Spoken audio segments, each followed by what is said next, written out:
My name is Tarmack, and this is your game industry news wrap-up for the week of September 10th, 2016. Nesbox is coming to the Xbox One. Oops, no, now it's not coming to the Xbox One. Nesbox, a universal emulator that very likely infringes on the Nintendo trademark of NES or Nintendo Entertainment System, was approved and then denied on the Xbox Store. I'd say that I'm surprised, but that would be a lie. Sony has announced the PlayStation 4 Pro, a device with roughly double the graphical power of the existing PlayStation 4, and it'll be released on November 10th this year. You can see rather quickly why they've been so quiet about it, because now, unless Microsoft pulls a rabbit out of a hat, Sony gets this Christmas season all to themselves. There were a lot of claims about native 4K resolution, which has spawned numerous arguments about how 4K is 4 times the number of pixels, but if they lock to 30 frames per second, blah blah blah blah. Here's the deal, folks. Just wait until the console is actually released. Then we'll know. Don't pre-order that nonsense. Sony isn't about to screw up manufacturing runs like they did with the PS2 when they have a home run to Christmas. There will be plenty of the consoles on the shelf.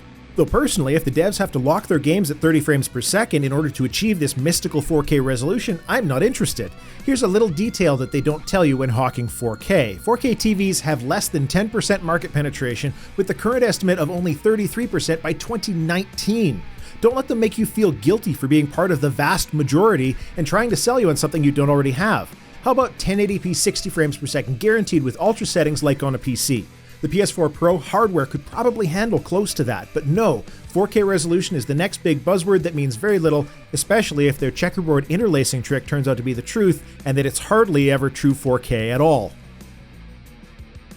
Blizzard Entertainment occasionally sends out surveys. A recent one was sent out in regard to purchasable items in Starcraft 2. These included things like chat emoticons, which are worthless, just for the record, unit skins, which are okay I guess, and announcer voice packs. Morgan Freeman was on the list. This brings up an issue because I'm anti-microtransaction but pro DLC as long as I feel that the value is right. And the value of having Morgan Freeman tell me that I need to construct additional pylons is just damn right. Bethesda put out an update on the mod situation for Fallout 4 and Skyrim on the PlayStation 4. The quote goes something like this, quote, "Sony has informed us that they will not approve user mods the way they should work, where users can do anything they want for either Fallout 4 or Skyrim Special Edition," end quote. Xbox One has mods though, so it's worth asking the question, since the Xbox platform hasn't been successfully hacked by shoddy mod work, what vulnerabilities exist in the PlayStation architecture that Sony is worried about?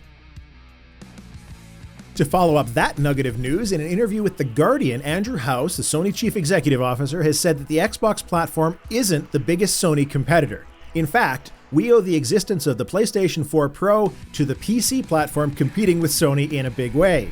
So what better way to illustrate your desire to compete with PCs than by refusing to allow mods?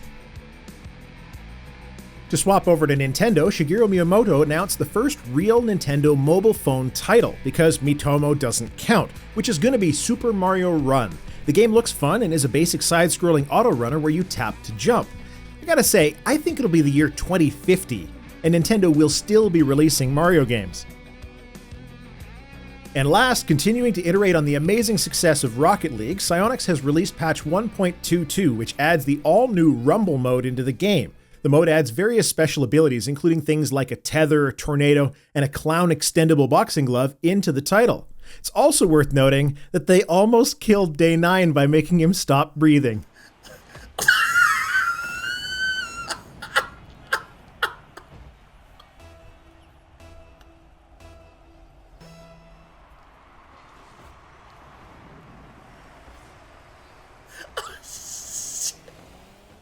This has been your Game Industry News Wrap-Up for the week of September 10th, 2016. Follow me at GnomeCast on Twitter for more game news discussion.